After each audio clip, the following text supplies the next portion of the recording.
Hello, internet viewing world. I am back. So with this video, I wanted to do something a bit different and be more direct with offering some advice on how to deal with this stuff. Some of the past videos have dealt more predominantly with, I guess, what's been happening with me, and I think it's high time to start offering something a little bit more concrete to somebody that is either suffering from it or wants to help. So I think I'll begin with the latter. So what can you do to help somebody who you think might be depressed or in a depressive mood? It's actually not all that different from helping somebody who isn't severely depressed that may be feeling a bit down. There are some key differences, but one of the main things you can do is just to spend time with them, just to reach out to them. You can talk to them about and see if they're willing to share anything. Depending on how your relationship is, they may be more or less willing to divulge certain things with you.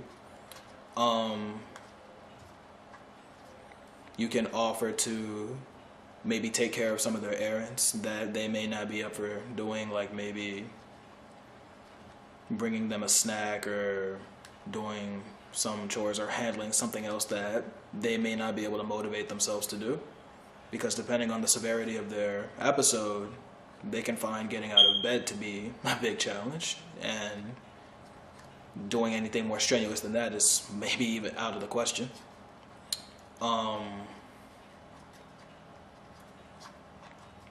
Some other things you can do are to offer to take them out somewhere, maybe to some event that you know that he or she likes doing, or that he or she has expressed interest in doing. But yeah, so as I said, it's kind of doing the same things you would do for anybody else that may be a bit sad, but the challenge lies in they're probably not going to be terribly receptive to it. They're probably going to either not want to do it or make you really have to work to get them to accept it. From personal experience, when I'm in a depressive mood and on the few times that I get invited somewhere, more often than not, I will not want to go. I want to stay by myself.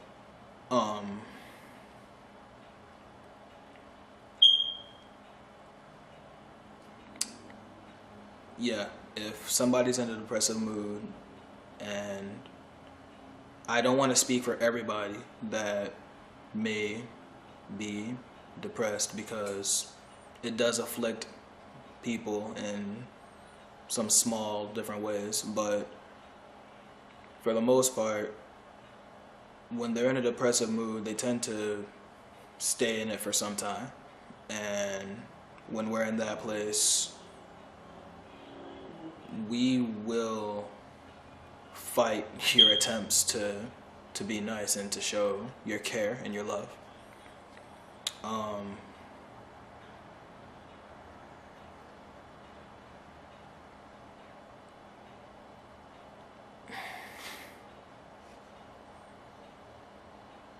We know that it's coming from a good place. We know that your attempts to understand what we're going through and to help and to try to save us, we do see those attempts, but a lot of times we're just trapped in our heads, and we may not be, for want of a better word, ready to leave that space at that time.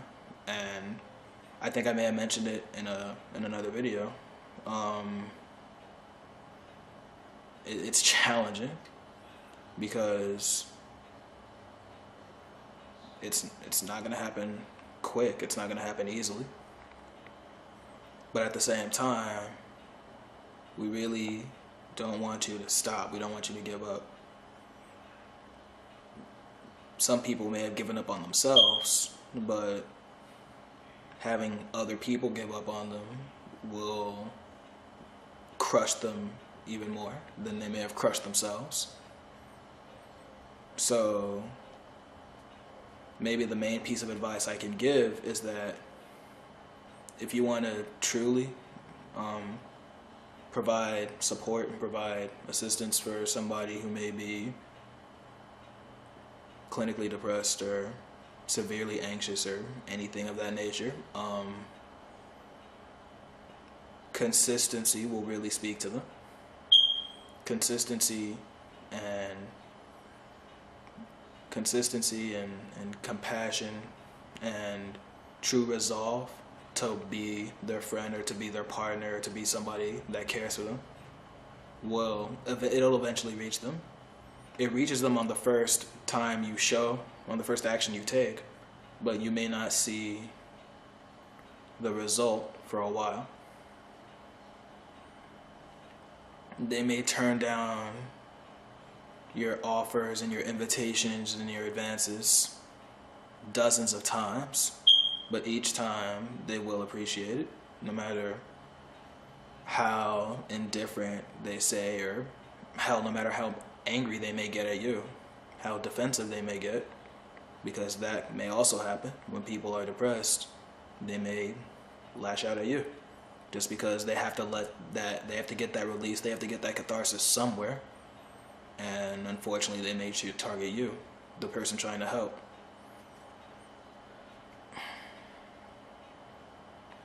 But it can get painful. So just please don't give up on it.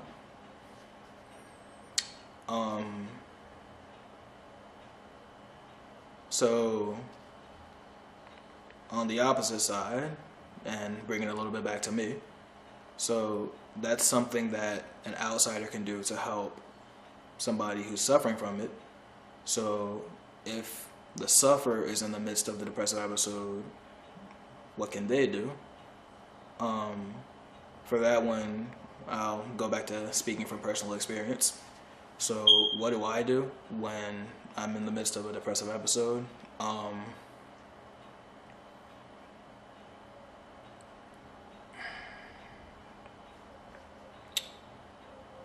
I tried some different things to get out of it.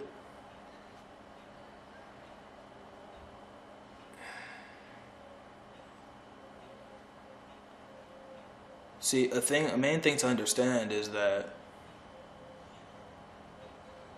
speaking for myself, this probably applies to some other people's, but speaking for myself, and maybe I mentioned this before, but when depressive moods are a regular thing for you, when depressive moods are as routine as any other biological function that somebody can have, then it seems normal to you. And I am making strides to change that, but it's scary.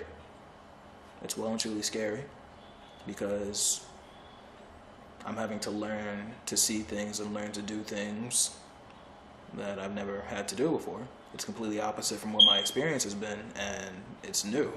And new things tend to be scary. My point in saying that is that you may not be completely willing to leave that space, because even if it hurts, even if you wouldn't wish that on anybody, it is familiar, and there is some comfort in familiarity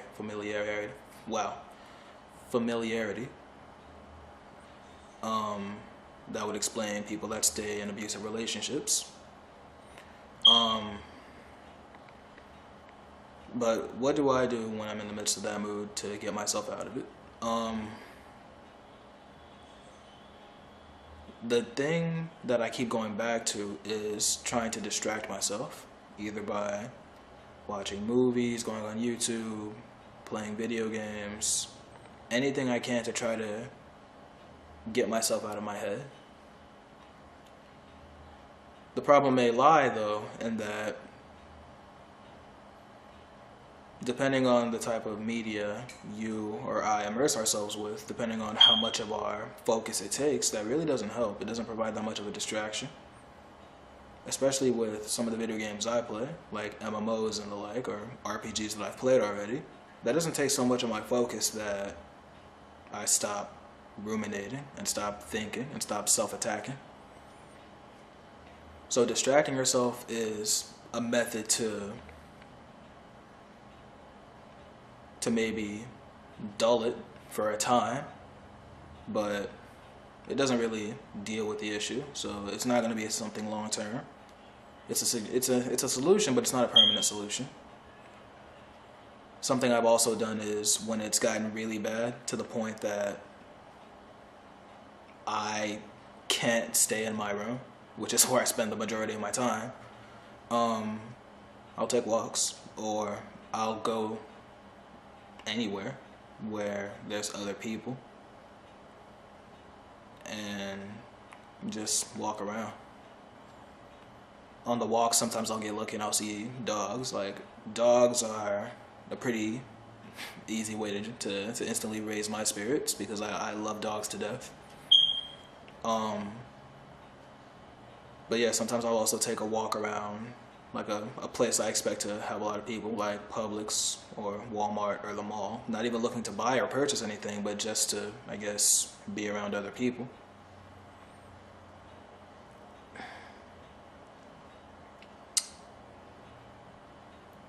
Which is odd because normally when I'm in a depressive mood, I don't want to be around other people. I want to stay to myself.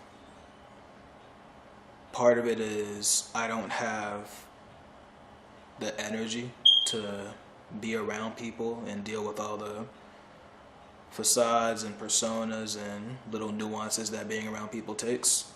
And the other part of it is, with how I'm feeling, I'd rather not give that feeling to somebody else, however vicariously or however subtly. I don't want my mood to affect anybody else. So sometimes I'd rather just stick with isolating myself. But taking a walk around has on occasion helped. Another thing that I've very recently and very rarely started doing is actually calling somebody and talking to them. Imagine that, right? But talking to somebody, it doesn't even have to be about what's going on in your head. It can be about anything. And more often than not, I would leave the conversation feeling a bit better, just because I had some small amount of time talking with somebody that I care about, or somebody that cares about me. And that method will probably prove to be the most helpful in getting out of your mood, just talking to somebody where there's mutual care, mutual concern, or if you believe you don't have anybody like that, then calling a hotline. There are hotlines where you can just call and talk to them and they will listen.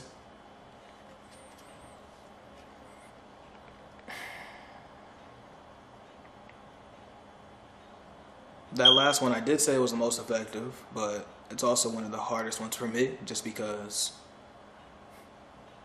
I don't tend to do much, so very rarely will I have anything to say.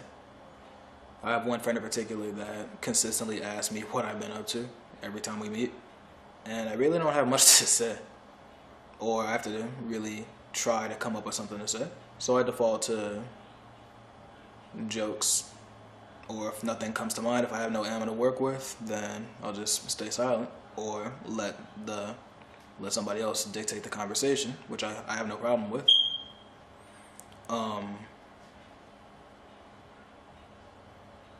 So what else have I done to get out of the mood?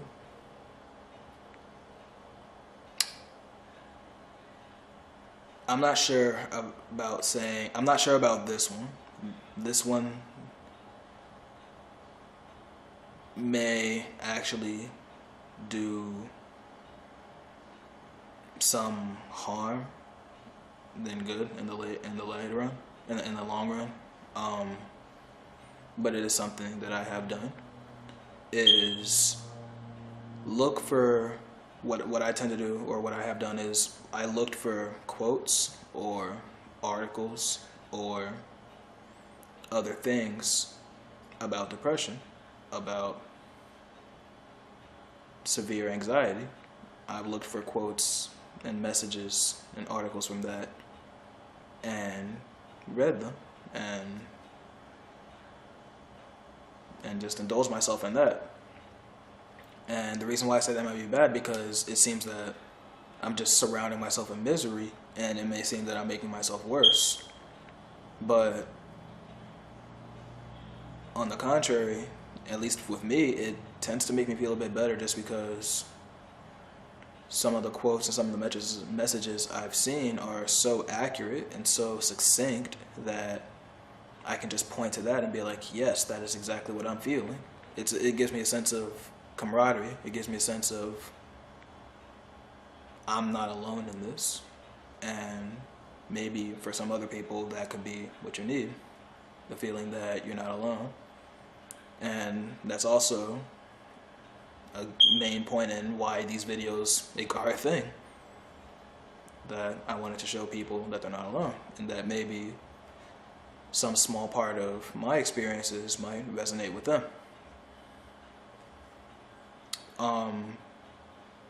Again, I'm not sure how helpful or therapeutic actively going and looking for depressing stuff may be in the long run. I can only say that it does provide me some comfort when I'm in the midst of the mood.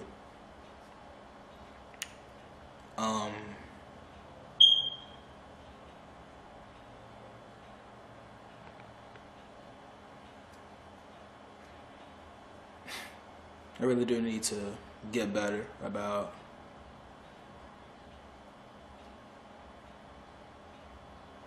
talking with the people that have shown time and time again that they care and that they love me.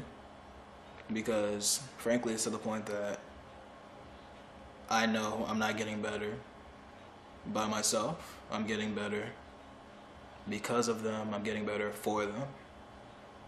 And it's to the point now that I can't imagine life without them. So maybe that'll be the main thing that sets people suffering from this on the path to recovery, is finding that true support system. Because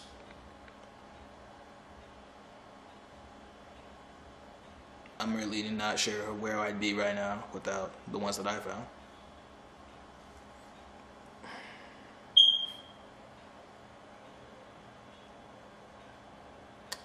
I think that'll be it for this one. Maybe when more things come to me or more inspiration strikes, I can offer more in a later video. But right now, I think that's pretty good.